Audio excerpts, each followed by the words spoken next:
Are you coming to the tree with a strung up a man? This ain't murder 3. Strange things that happen here, no stranger would it be if we met at midnight in the hanging tree. Welcome to Strange Things, broadcasting from the Raimundo Rios Mayo Library in Arkansas. Welcome to the show tonight. My name is Chris James. This is Strange Things, Season 1, Episode 21. With me tonight is Ishmael Quayer, one of the founders of the Laredo Paranormal Research Society. When did you first become interested in the paranormal? How you doing, everybody? I started my interest about 22 years, give or take, 20 to 22 years ago. I was probably, I can tell you, my early 20s. As a youngster, I never had any encounters or felt to see or anything, or had the mentality of believing some type of unexplained events around me. I always had an opinion, or maybe tried to give a scientific explanation, but later on within my career of working with other agencies of law enforcement, I encountered something that got me that little curiosity, interest to look into, investigate furthermore into this type of research. Now, I understand in 2001 the LPRS hadn't been thought of yet, but you did conduct an investigation, the Shiloh hunt. Could you tell the audience about that? Yes, our group, the curiosity, and for us to investigate, just to go out and a bunch of friends get together and go out in a night, clear night, and we heard stories about an outskirts of the city. Right now, it's already there's a lot of houses being built around that area. But about 20 years ago, or give or take, about 20 years ago, we had the opportunity to go to visit these houses, and there were about maybe 200 to 300 and plus tombs of different sizes and different bedrock they had there. They had the slabs of the tombs, and we went there to investigate. And it was more of videotaping, more of taking pictures. And back then, I think we had no clue how to investigate, just to videotape and ask questions, how these tombs were there. We did a little bit of a historical research, which was very little to find. We went to the public library, we went to the city and the county, and it was not a registered, I can say, graveyard. So we have a theory that graveyard was a part of a ranch system that they had many years ago, and the tombs had dates from the late 1800s, from early 1900s. About how many houses did you see in and around the cemetery?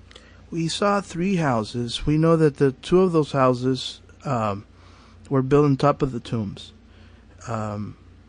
because when they were abandoned, we tried to contact the owners to get any type of history or activity, if they had any strange things happening around their house, but they just abandoned their houses, like they just picked up their keys and their whatever they can take, and they left. They left the pantries full of food, television, clothing, everything. It just left, and it was very odd to see some houses like that abandoned. Of course, when we went there, we tried to get permission, and we only were looking to the outside. But when we went to the backyard, there was about maybe 60 tombs just in the backyard of each of the houses. Dang. Did y'all manage to catch any recordings or photographs of anything? We found what we call them orbs. They're floating energies, or we can say that they're anomalies that come up in our digital cameras. Back then, there was a low megapixel digital camera that will take images of this type of orbs. In theory, we believe that these are ghosts or spirits or intelligent energy that moves with intelligence. Many years ago, Kodak used to say that your film was dirty and you would pick up this same anomalies. But when you have no film, you use a digitized chip computer image. It's more of a mystery because there was no dust or anything that resembled this type of anomalies. And yes, we captured some of those weird anomalies, especially a very dark colored green on our images. Down the line or the years, we visited that site a couple of times and we were able to find the privilege to record a voice that resembles the voice of a female. I don't know if you want me to go in details on that. Yes, please do. That time we were there for a couple of hours, and paranormal studies it's not like you go in there and you're gonna catch something that one night. You have to do your site visits a couple of times. It's like fishing. Something you do catch, something you don't. But when we do, we capitalize to investigate all variables and to see what we are capturing. And that night, it was between 2:30 to 3 in the morning. We asked a couple of questions, and we were using a voice recorder that recorded in a conference mode, and it had 24 hertz of recording, meaning that it had a very sensitive microphone. And we started asking in Spanish. I think we got a response, and one of the questions we asked in Spanish was, "Is there anybody here in this cemetery, in this tombs? What are you here for, or what are you waiting for?" And we got a response by one word saying "esperando," which means waiting, and that was something that we couldn't figure out how that voice was capturing our voice recorders. And we have two theories. We have one that we think it can be an audio response from a cell phone or CB radio that we capture at the right time, at the right moment. That's a possibility. Or actually there are spirits trying to communicate with the living. If that is true, and let's say that we think that is the correct theory, well, what are they waiting for? The mystery becomes more of a mystery. And then you start thinking, well, did God put him there, or is it based on religion? You didn't get baptized, and so you're lingering in earth, or you're being punished, or you're not ready to go to heaven. It becomes a mystery of a mystery. So I think our group and many other groups, based on the technology and the curiosity, we're getting the tip of the iceberg of this type of research to another level. That's amazing. So now we've got this enormous neighborhood built on top of a cemetery, all these fancy houses, and people are starting to get weird visitations.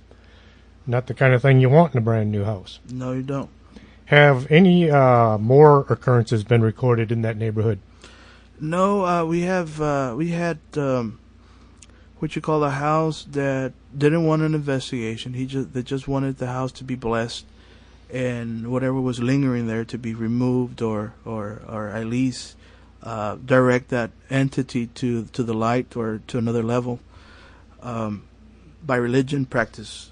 So I guess we were just became a facilitator group to able to get someone to help them on their religion and have their house blessed. But more into the investigations, no. Do y'all think you'll be going back there anytime in the next couple of months?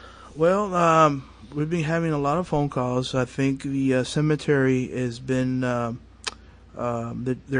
course, it's in a rushy area. The land has been sold, and the owner of that cemetery wants to remove the tombs, just removing the top part and keep the tombs underground and build houses on top.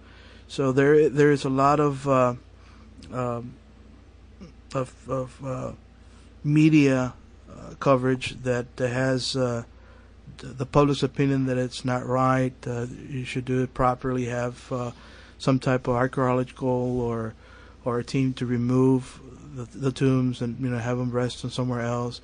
It's more of respect, but that's something that we're still in the sidelights waiting what's going to happen. But we'd love to visit that cemetery again, and hopefully we can conduct further investigations. I know there's a story coming out of San Antonio that the Santa Rosa Hospital, there's a park right across the street from it that had formerly been a cemetery. And once again, instead of moving the bodies, they simply removed the tombstones. And the story out of San Antonio is that that park is haunted as well. At least it's a park and not somebody's house. Well, we're going to take a brief pause here for a few commercials and a station identification, and we'll be right back with Ishmael Quayer of the Laredo Paranormal Research Society. You're listening to Arkanasa Radio.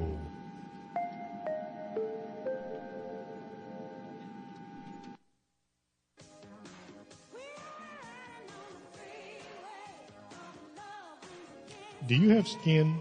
Would you like to take better care of it? Call Lourdes James, independent beauty consultant, and set up an appointment.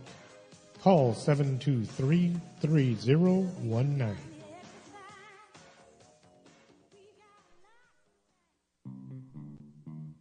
If your vision isn't what it used to be, and you're not sure you're seeing Bigfoot or just your neighbor mowing his lawn, stop on by Del Norte Optical, 107 Calle del Norte, just across the street from the Embassy Suites.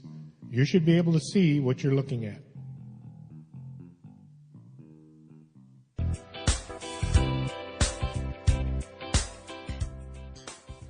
Looking for a great cup of coffee? Swing on by the Organic Man Coffee Trike, 1002 Eaterby Days, suite number 7. Not a coffee drinker?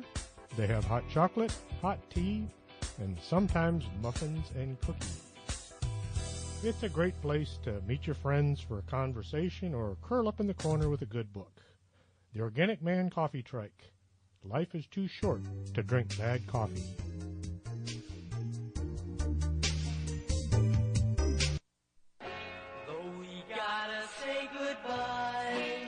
No, don't say goodbye. Stay with us. This is Arkanasa Radio. Quédate con nosotros. Estás escuchando Arkanasa Radio.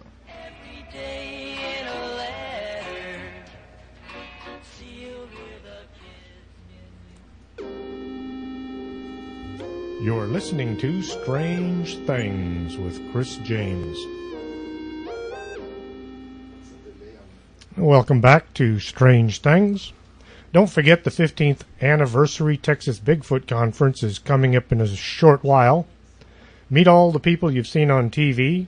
Craig Woolheater, Ken Gerhart, Nick Redfern, Lyle Blackburn, and Dr. Jeff Meldrum will be making an appearance this year. October 15th in historic Jefferson, Texas.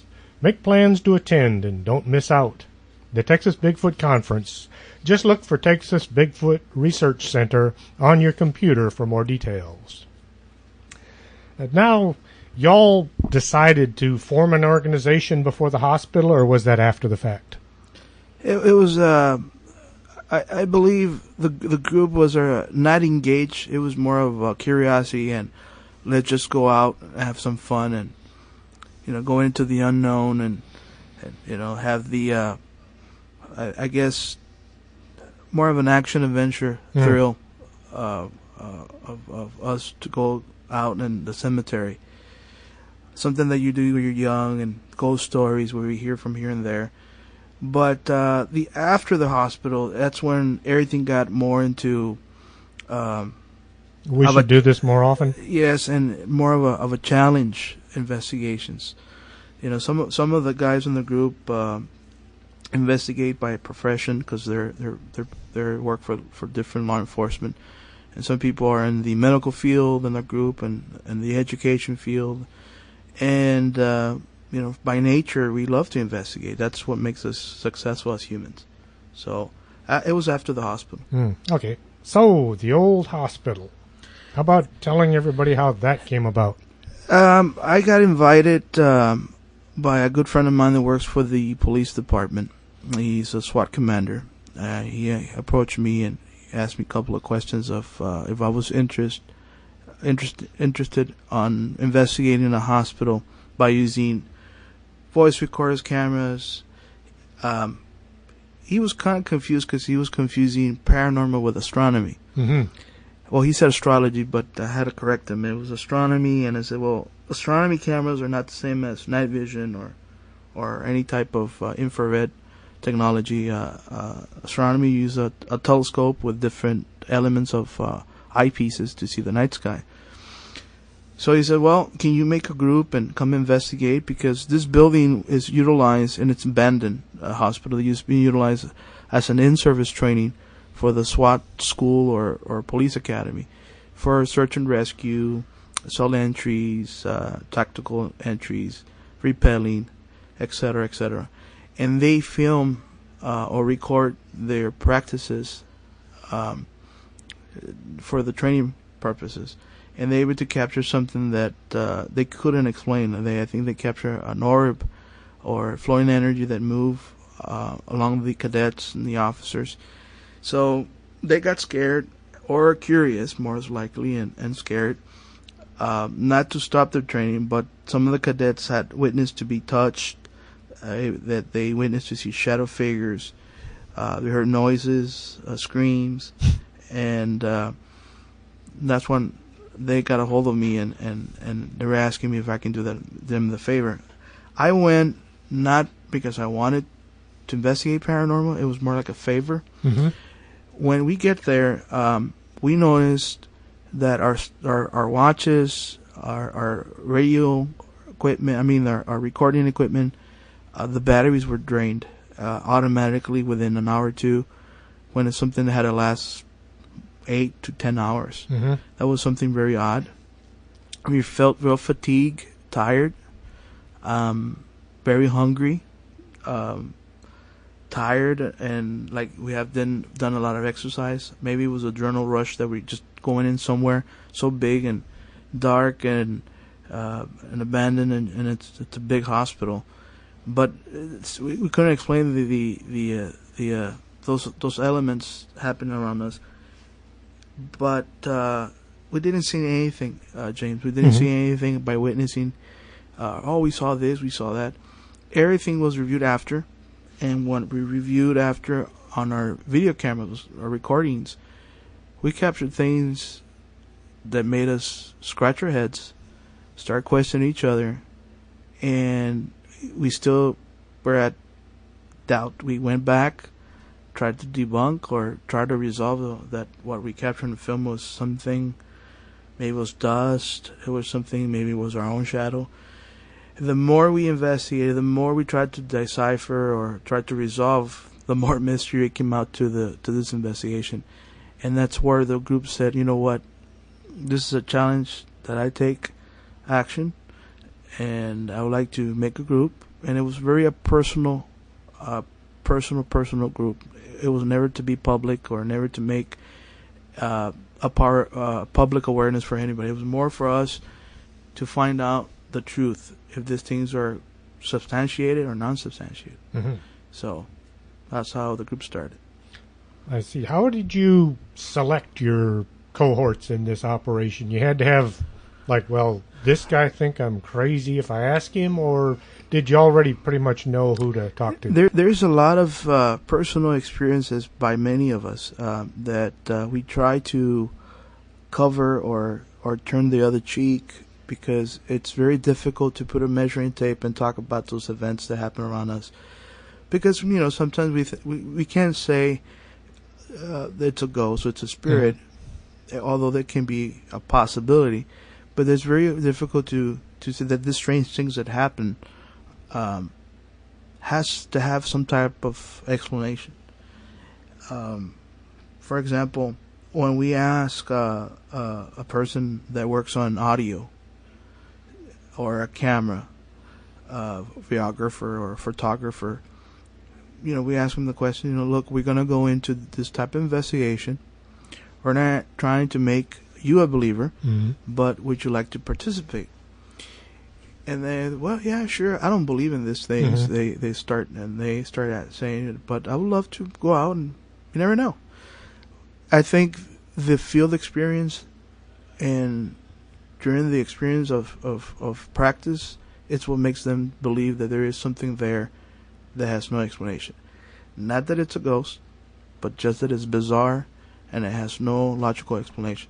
I think that's what a skeptic or a person that believes in ghosts or a person that is more into the scientific approach, or scientific mythology, gets that challenge to themselves that, you know what, let's go in further on different point of views. I know a lot of people don't want to admit that they believe in such a thing, because I've known that sergeant, well, since I got to Laredo. And we were standing out in the parking lot at the hospital, and he pointed to it and said, "You think that place is haunted?" And this is after y'all had been in there. Yes. And I said, "Well, I think it is, because I've always believed in ghosts, and I've never made an effort to disguise the fact." And he tells me a group of people that he doesn't have anything to do with had spent the night inside the hospital. And I was like, "Oh, really?" But he wouldn't let on to the fact that just maybe, possibly, he had had something to do with that group. Yeah, that's how some people think.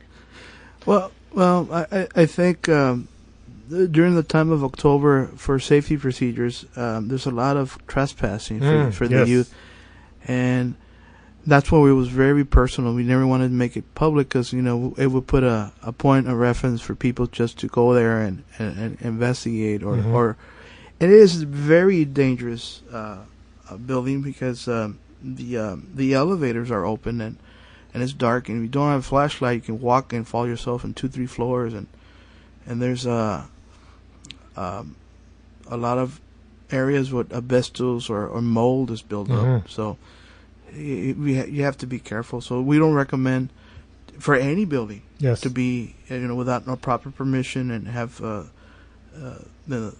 all the red tape you need to cut before you go into any building. Do it properly and do it safe, and be accountable to what things you can investigate. Well, Ghost Hunting 101 specifically states number one priority is safety, and always get permission from the property owner before you make an attempt to go in looking for ghosts. To begin with, you're going to get arrested for trespassing. And if you get hurt while you're in there, nobody's going to have any sympathy for you, because what were you doing in that building in the first place? It's happened on numerous occasions. Case in point was the old railroad bridge out in, I believe it's in Louisiana. Ghost hunters go there all the time looking for the ghost train that's supposed to cross the trellis at a certain time of the night. And what a lot of these ghost hunters don't realize is this is an active railroad trestle. And when you get out to the middle of the bridge and a train is coming along, you cannot run fast enough to get back to the land side. And numerous people have been run off of that bridge by trains. And they're always surprised to find out it's still a working train bridge. So always ask before you attempt anything of this sort. That's Ghost Hunting 101. There was a weird wind came up while you were on, was it the third floor? Yes, it was the third floor. The same abandoned building. It was, we were walking as I think of 7 of us, and we went to the nurse's station, and we took a little break. We took some bottled water, and we were drinking water. And 2 of our investigators said, "We're going to go to the room next door, next to the nurse's station." I think it was a couple of rooms down the hallway. And we're going to do voice recording. And they ask questions.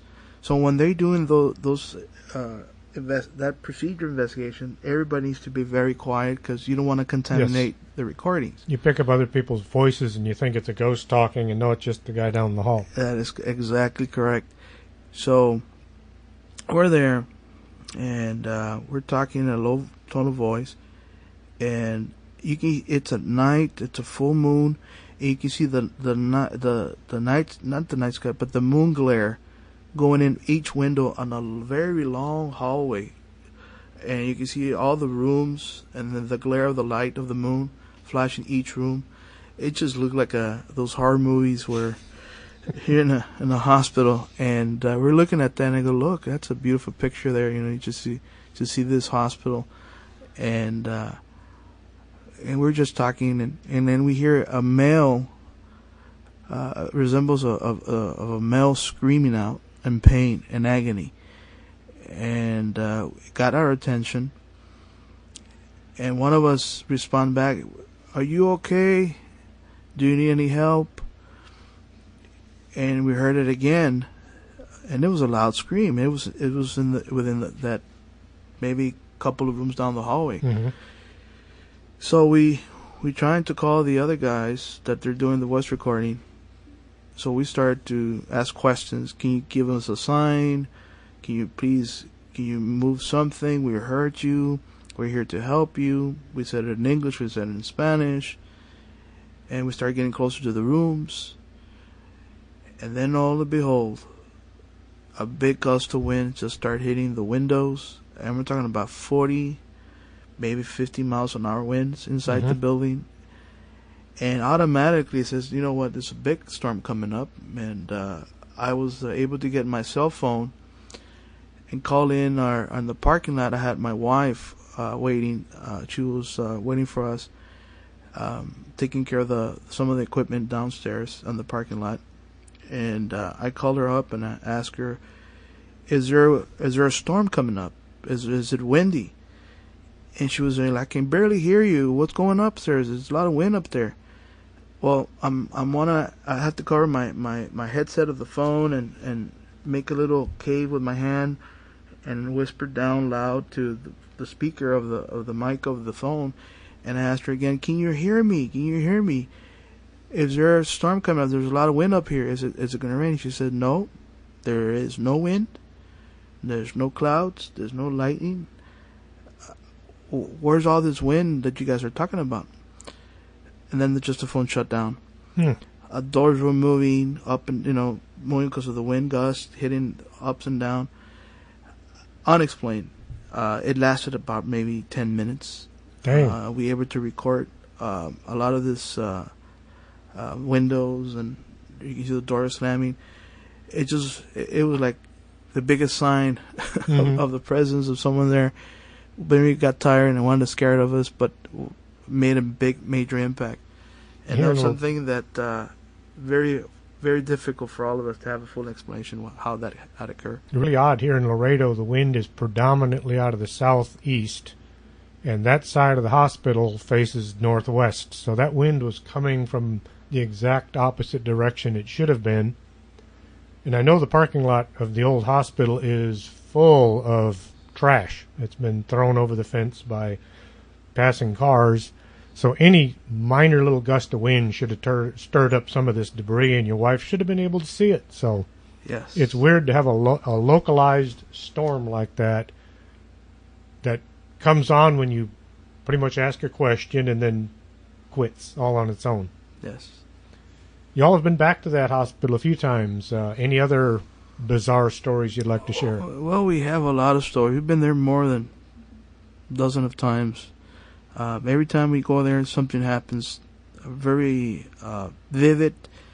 By vivid meaning, it's so clear that you can't believe it's happening in front of you. Mm-hmm. We had we were going into I think it was the second floor or the third floor, and we're a couple of us, and there was two of the police officers, investigators, and some of us there, and we heard a big bang, like a door slammed very hard to get our attention. We turned around, we walked towards the noise that got in, that where the impact happened, and I started asking questions. Is it you that you just did that bang of noise? Is it you? We heard you. And slowly you notice that one of the doors of the rooms of the hospital starts to open. It's very slow. So I ask again and go, is that you opening the door? Can you close it for us, please? As soon as that door slammed, when I asked, please, to close the door, two of the investigators, they just started running away. They just bailed out. And mums earlier, they were like, "Nah, I'm not afraid of anything." They had the tough macho, afraid no ghosts. But that happened, so I asked again. Thank you, very respectful. I said, "Can you open the door again?" And it did happen again. And I can tell you, I got excited. I had goosebumps on my top of my goosebumps, and I had sweaty hands, but I was happy that I able to communicate with something that is not there, with intelligence to close and open the door twice, and those are experiences that I will never forget. Alrighty, well, we're going to take a very brief pause, play a couple commercials, station identification, and we will be right back with the Laredo Paranormal Research Society, so don't go away. You're listening to Arkanasa Radio.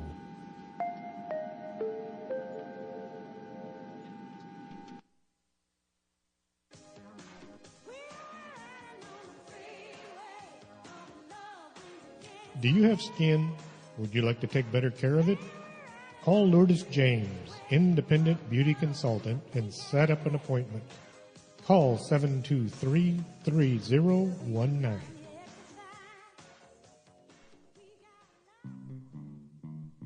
If your vision isn't what it used to be, and you're not sure you're seeing Bigfoot or just your neighbor mowing his lawn, stop on by Del Norte Optical, 107 Calle del Norte, just across the street from the Embassy Suites.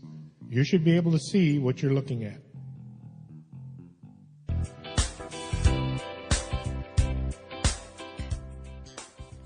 Looking for a great cup of coffee? Swing on by the Organic Man Coffee Truck, 1002 Iturbide, suite number 7.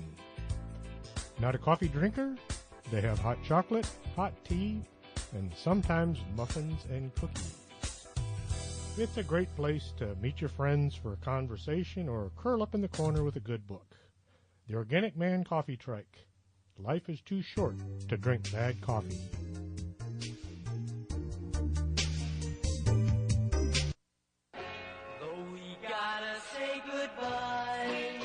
No, don't say goodbye. Stay with us. This is Arkanasa Radio.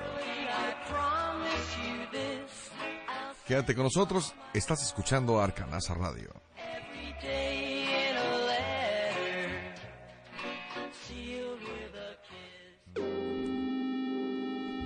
You're listening to Strange Things with Chris James.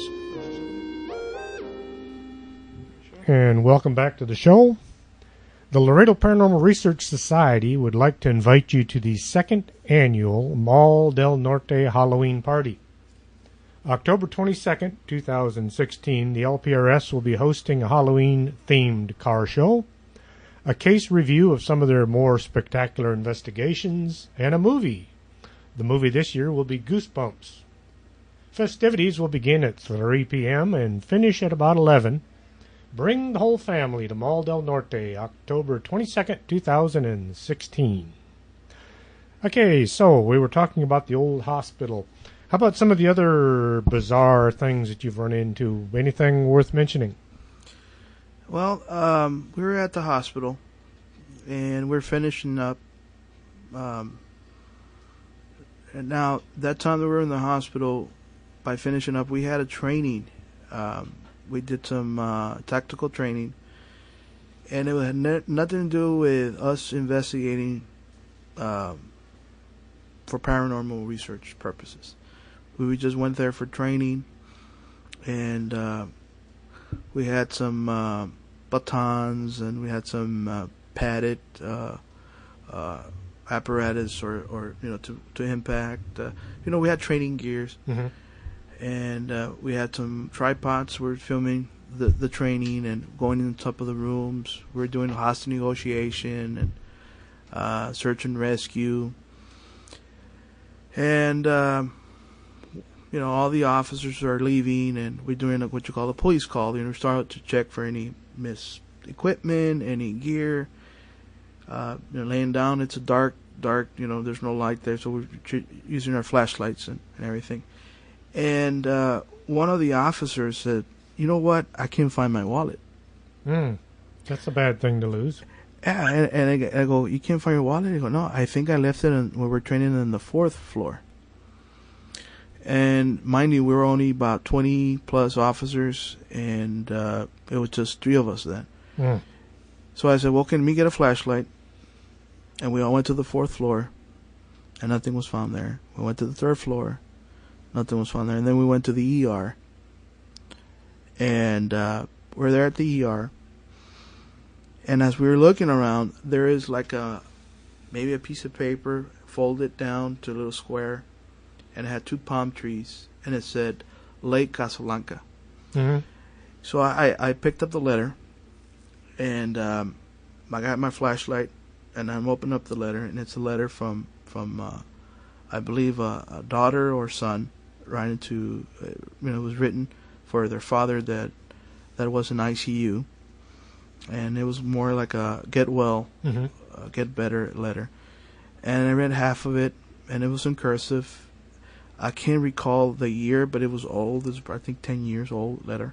Well, the hospital hasn't been used in how many years now? What? Quite a few. Quite a few. I've got it written down somewhere. Well, when we found this, it was, well, this happened about maybe 15, 20 years ago. Mm-hmm.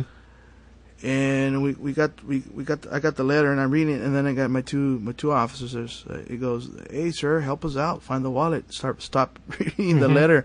I need my wallet. Got my money there. So I'm sorry. So I fold the letter down the square again, and it was kind of cold, so I had a strange jacket, and I put the letter in my back pocket, where my wallet is. And I put the letter, and I said, I'll read it later. So we looked here and there. We've tried to find the wallet, and they decided to go back again to the 3rd floor. Maybe they missed a spot. And I said, you know what, guys, that's it for me. I'll wait for you guys in the parking lot, and because I have the equipment stayed in the parking lot, so we don't want to have any of our equipment be stolen. So they went. Both officers went again to the 3rd floor. I went back to the area that I exited out the hospital. Went to the parking lot to wait to take care of the gear that we had in our trucks. And when I was walking out of the hospital, I see another folded letter. Mm-hmm. It was folded at the same square and everything, like the one I had in my back pocket. And I look at it, and it had the palm trees. And I go, "Oh, look at here. That is weird. Maybe they make copies of this letter, right?"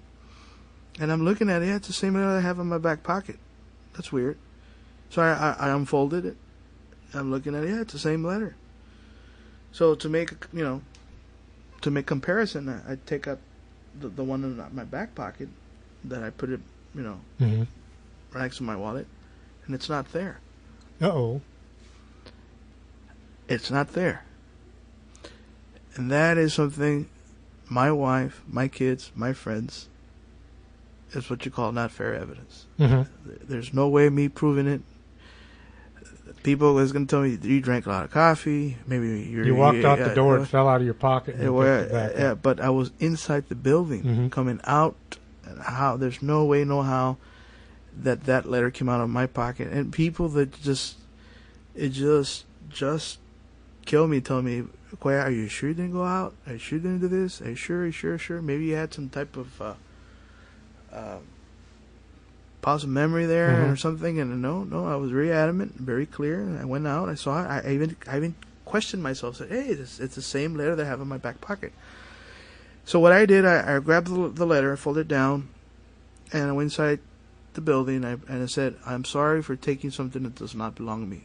I apologize." And and I put the letter back inside. It made it feel that I took something that didn't belong to me, and I was just wanted to read the letter.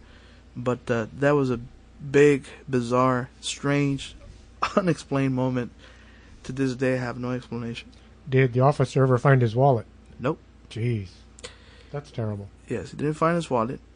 That's another thing you've got to be careful when you're doing a ghost hunt. Things will disappear, and it's not necessarily somebody came by and stole it. Sometimes things just disappear. And that I can contest yes. many times, yes.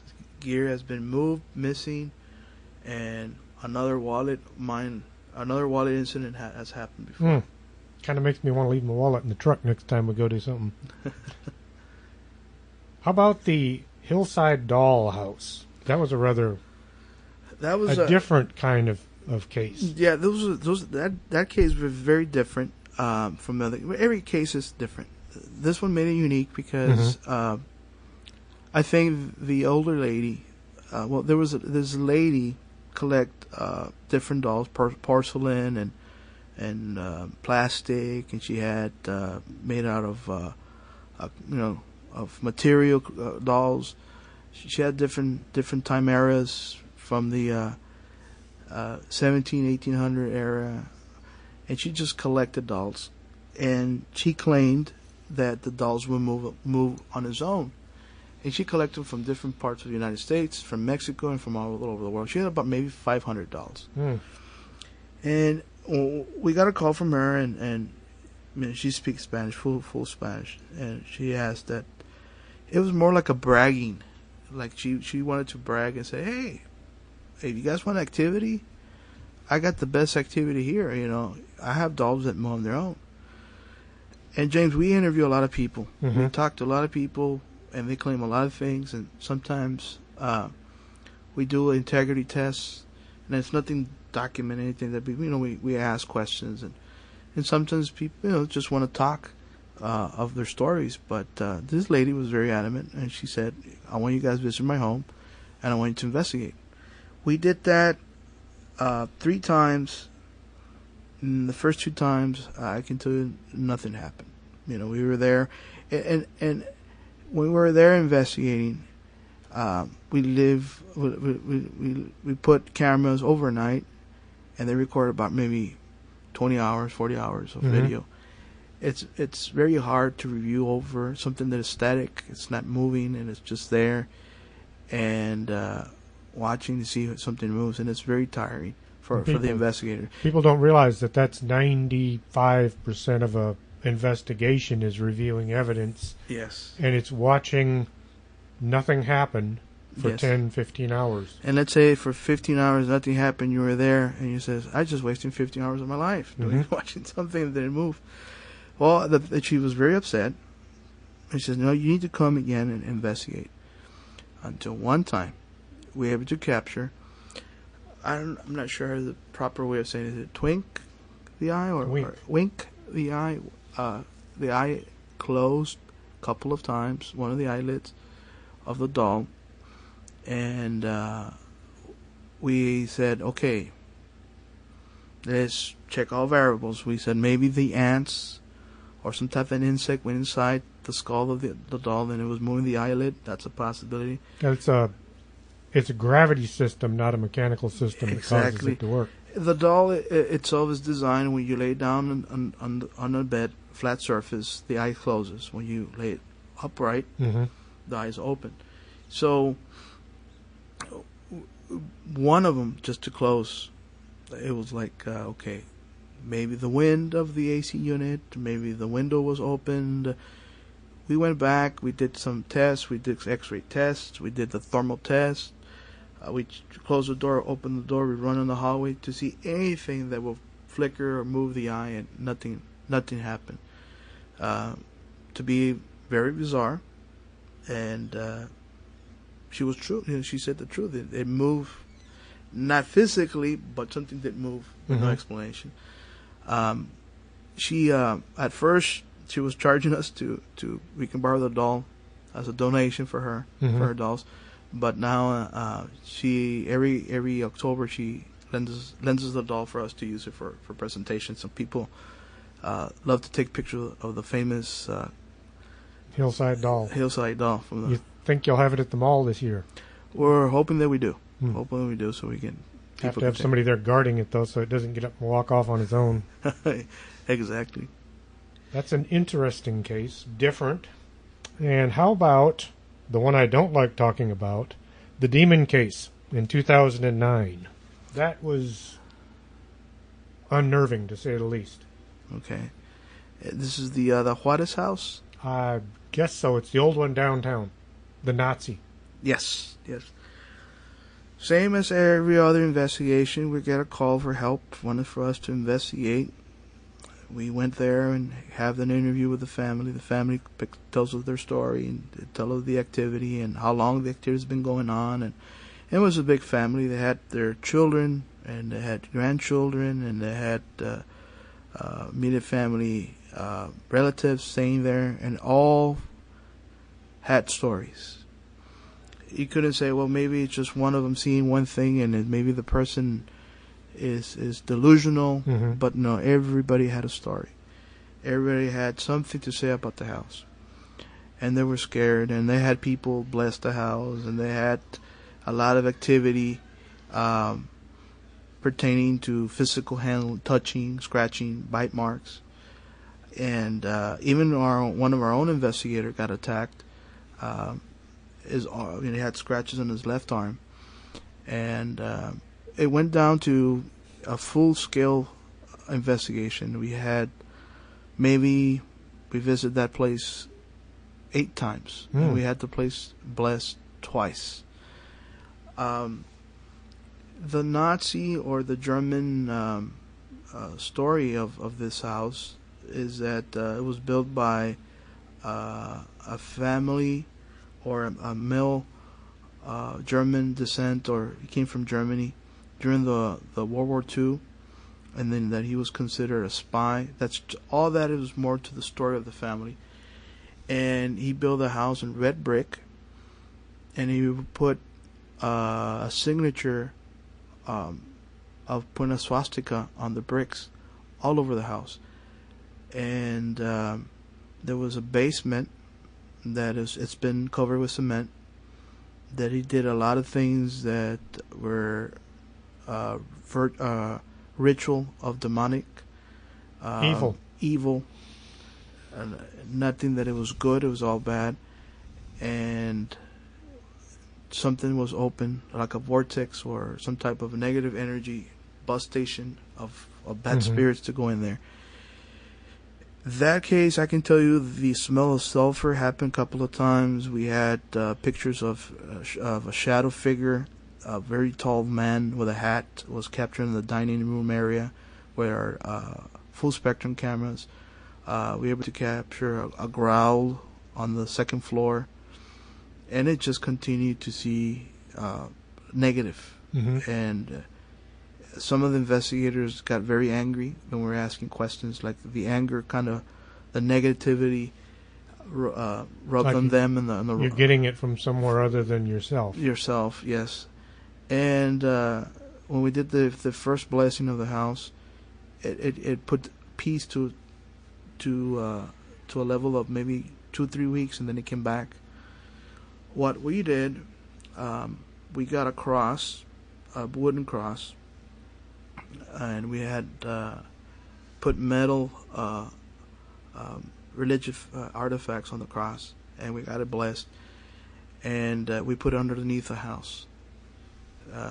It was said that this person did a lot of torturing under the house in the basement. So once we did the cross blessing under the house, and we did the full-scale blessing with a priest,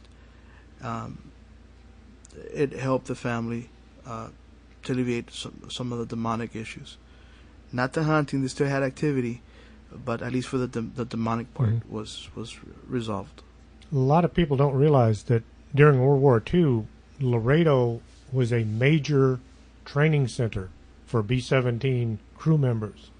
So there were at least 100,000 people out at the air base, whereas San Antonio didn't have an air base to compare. So that would explain why the Nazis would want to know what's going on in Laredo. And also it'd be a good place to pick up secrets about things like the bomb sites on the B-17. Super secret piece of equipment. It was designed that if the plane was in any possibility of crashing or being captured, it had a bomb built inside of it that the navigator would pull a pin and the bomb site would literally explode. That's how secret this piece of technology was. And so, yeah, there's really a good reason for the Nazis to want to know what's going on in Laredo. Do y'all stay in contact with this family?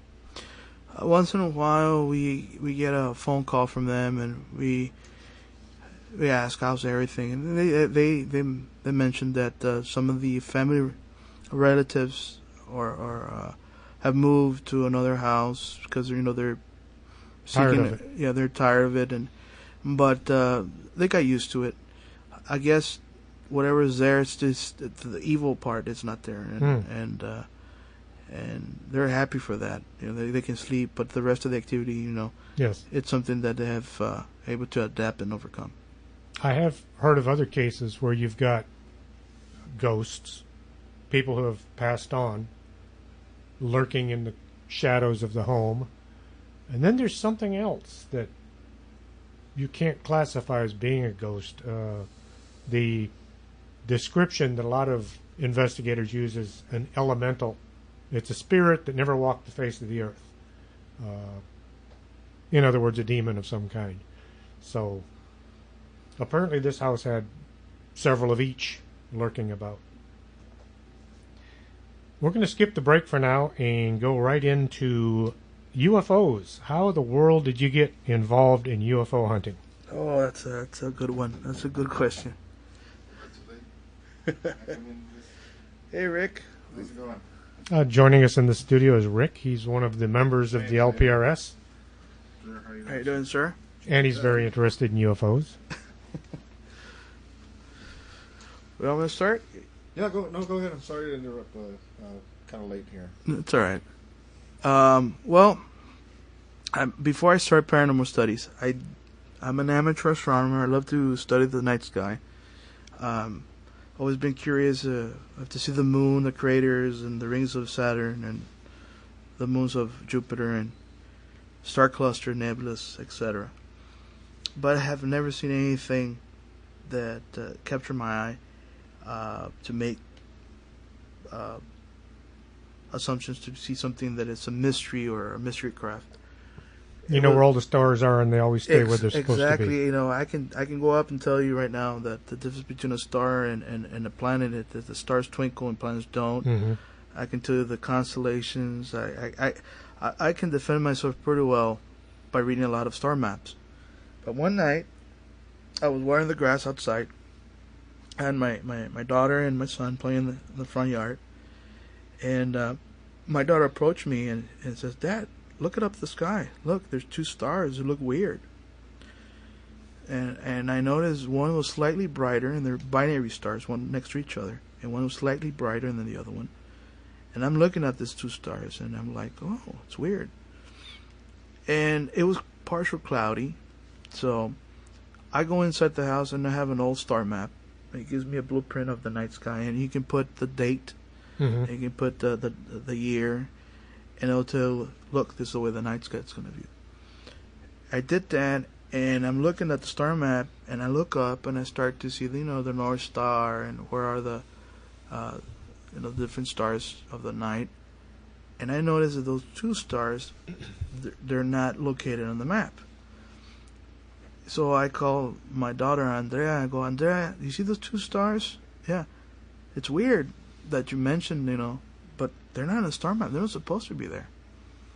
As soon as I said that, I think within 4 seconds, the two stars disappear. My daughter got very worried and go, Dad, did you see that? Is there aliens? Oh, what is that? No, calm down. And I had to give her a white lie, and I said, No, it's a cosmic cloud that just covered the stars. Don't worry, nothing you have to worry about it. Everything will be okay. And she says, "Oh, okay, Dad, all right." Well, she continued playing in the front yard. But my subconscious was going crazy. I was, what was that? I got excited. I started jumping up and down, and I called my wife came in. She's a nurse, and she works double shift sometimes, and she came up very tired. She was actually a walking zombie when she got off the truck, and she was walking in front of the house. And I met with her outside, and I remember I grabbed her in the shoulders, and I go, "Look, I need to talk to you." And she goes, "Now what?" I'm very tired. Do? I explained the whole story about the two stars, and that my daughter witnessed to see it, and I, didn't want to scare her and everything. And she just looks at me and she says, "Please stop. Look what you're talking about. You already study little ghosts. Now you're going to start little green men. People are going to talk bad about you. People are going to make fun of you. And I'm very tired. You know, they're just satellites. Mm-hmm. Excuse me." And she went inside the house, and I was like, oh my God. That's why I say, and I call this not fair evidence, because she was not there. I didn't want to scare my young daughter. You There don't were have no any neighbors photographs. there. And I'm like, going like that to the Cosmos with my hand up there. You Cosmos people, or whatever, military, or whatever it was up there, Mm-hmm. knew or was hearing my voice, because as soon as I said that, it was too much of a coincidence that the two stars disappear after I mentioned they're not supposed to be there. Well, J. Allen Hyde referred to them as those damn lights because you see them doing things they're not supposed to do, and there's absolutely nothing you can do about it. You can't photograph them, you can't do any physical evidence, but everybody sees them, Yes, and they drive us nuts. exactly. And then my wife made it into a topic of conversation with her family, with my in-laws, and I was laughed at. That hurt me more. Uh-oh. Okay, because they were saying, "Hey, guess what? Remember the ghosts and goblins? Now he's looking for Green Man." And I'm like, I'm gonna get you one of these days. Mm-hmm. I'm like, oh, please, please, please. So I got frustrated. I started looking searching the web how you can catch UFOs. But now, nothing tomorrow. Wait, patience. I wanted to know. So this man studied the sky using night vision. Ed Grimsley. Mm-hmm. Mr. Gramsley had the privilege and the time to talk to me over 45 minutes and told me the whole theory of his and his study and his mythology. And I said, okay, well, that's why I started to work with night vision cameras, which is a major breakthrough for us to investigate the sky. It's just a phenomenal instrument to see the sky, the things you can't see with your naked eye, what you can see with night vision. Well, a year later, it was Christmas Day.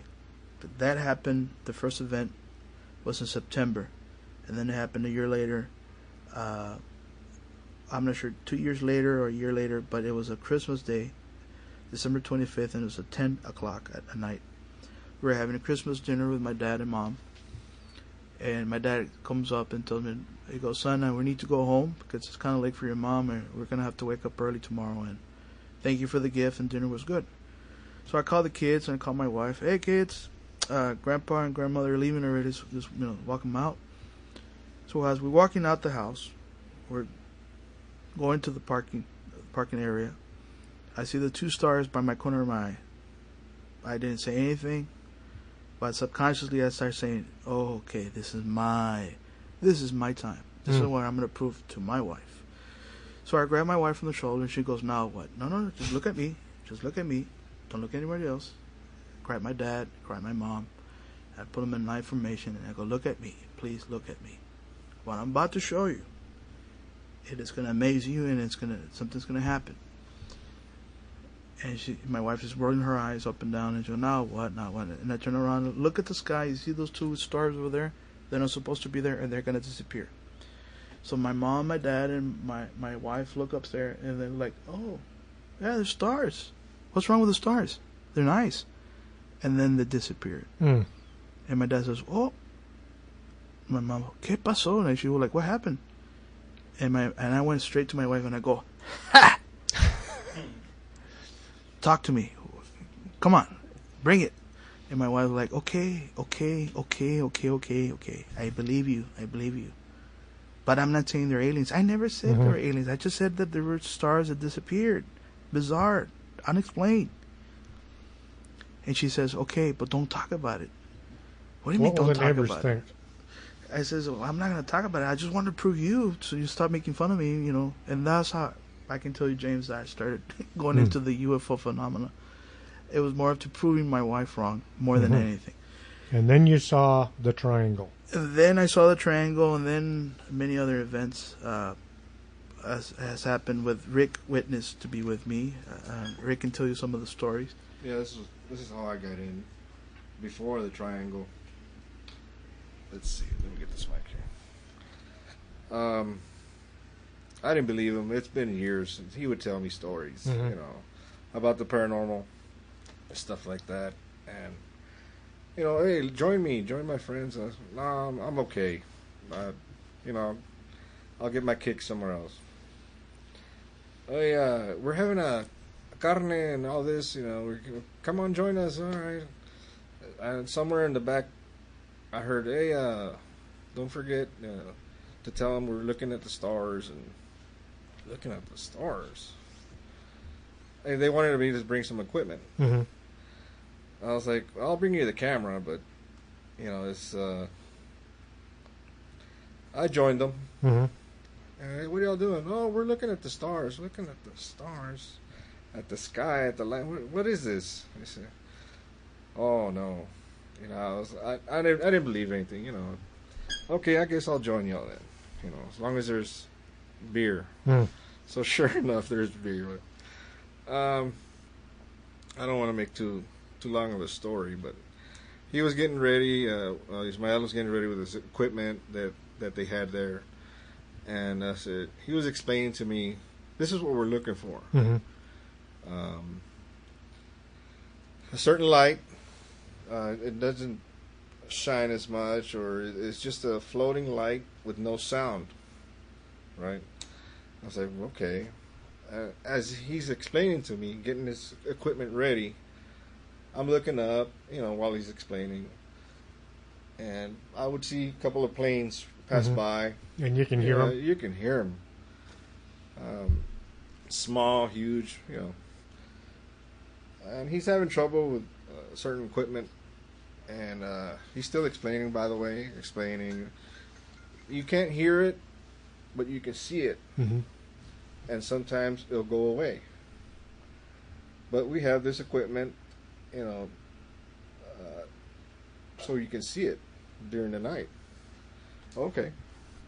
This was, we're talking about 10 o'clock night already. Planes passing by. And I see this one light. It's just coming down. Oh, that's a helicopter. Mm-hmm. But I'm listening to him. And so it keeps on getting closer, bigger and bigger. Hey, are you talking about something like that? He turns around, panics. Mm-hmm. Oh, that's it. That's the best one I've seen. I was like, what are you talking about? And none of the cameras are set up? And the camera is still not set up. It's rolling, though. Mm-hmm. But, it couldn't zoom in or zoom out. It was just at one position. So he barely gets an angle. I mean, the tail end already, it's almost like, it's not, it's just round, like Mm-hmm. any, light that you see up from afar. So it turns around and starts going back. It's getting out of here. It's gone. Did you get it? Barely got, when it faded away. And, I guess that's what I was like, wow, what was that? This was many moons ago, so. Oh, yes. And you've been interested ever since? Yeah, ever since. We had the triangle UFO. Same thing, same experience with no combustion sound or no sound of engine noise, and it was triangular and it just glared down our backyard. And that's something that we was able to record, and it was publicly announced on different social medias, and it went all the way to Fox News and CNN. We got a lot of phone calls after that, ones that went up to the different channels. You can still see it on YouTube under Laredo Triangle if you'd be interested in watching it. It's a interesting video. And people have seen it. People of trying to give it a full explanation. And we had an expert that came out on a TV show that said that it was a special drone from the military that very similar to the Predator drone. But and then they used some type of technology. And he was giving his opinion. Mm-hmm. Still did not say this is the explanation. And he had a lot of experts so far. I've seen that video, and it's very inconclusive. They can't explain it. We're more into the maybe military, but who knows? We don't know where this triangular craft came, or what was the purpose to be in South Texas. But there's been other similar sightings in the Texas area of something triangular, and I've seen people say, I've seen it with my own eyes. Unfortunately, I haven't had the camera to film this, but it's very similar to what you captured. And people freak out more when they say, well, it was not visible to the naked eye, it was only visible through night vision. And they still... And dead silent. And silent, yes.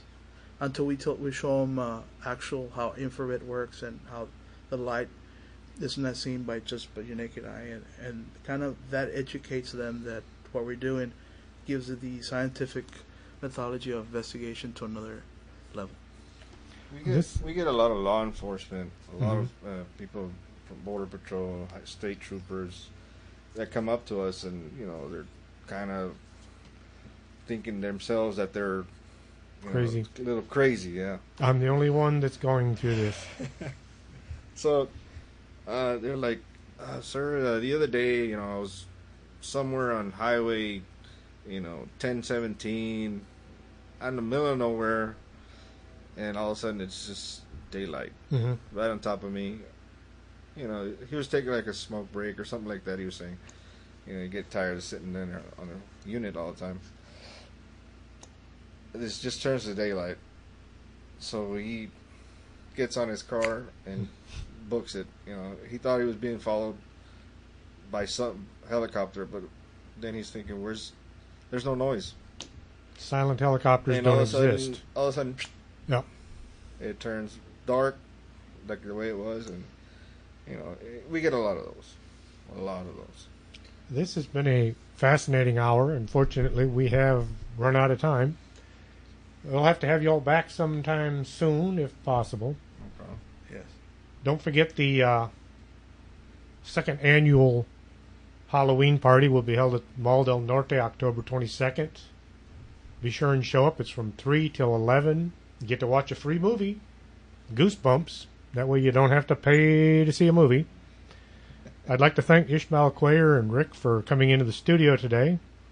If you enjoyed this show, be sure and tune in next week when we will be talking about disappearances, strange things from all over the planet, and we will definitely be having the LPRS people back again as soon as we can get them in the studio.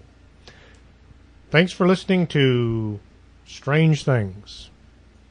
Are you coming to the tree where they strung up a man, the same murder 3? Strange things that happen here, how stranger would it be if we met at midnight in the hanging tree?